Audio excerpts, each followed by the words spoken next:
حضرت ابو ہریرہ رضی اللہ تعالی عنہ نے عرض کیا، یا رسول اللہ، قیامت کے دن آپ کی شفاعت سے سب سے زیادہ سعادت کسے ملے گی؟ تو رسول اللہ صلی اللہ علیہ وسلم نے فرمایا، اے ابو ہریرہ، مجھے یقین تھا کہ تم سے پہلے کوئی اس کے بارے میں مجھ سے دریافت نہیں کرے گا، کیونکہ میں نے حدیث کے متعلق تمہاری حرص دیکھ لی تھی۔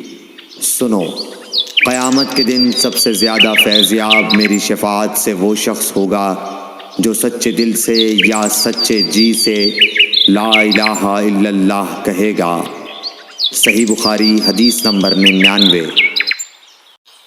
رسول اللہ صلی اللہ علیہ وآلہ وسلم نے فرمایا کہ اللہ علم کو اس طرح نہیں اٹھا لے گا کہ اس کو بندوں سے چھین لے، بلکہ وہ پختہ کار علماء کو موت دے کر علم اٹھائے گا، حتیٰ کہ جب کوئی عالم باقی نہیں رہے گا تو لوگ جاہلوں کو سردار بنا لیں گے، ان سے سوالات کیے جائیں گے اور وہ بغیر علم کے جواب دیں گے، اس لیے خود بھی گمراہ ہوں گے اور لوگوں کو بھی گمراہ کریں گے۔ صحیح بخاری حدیث نمبر 100۔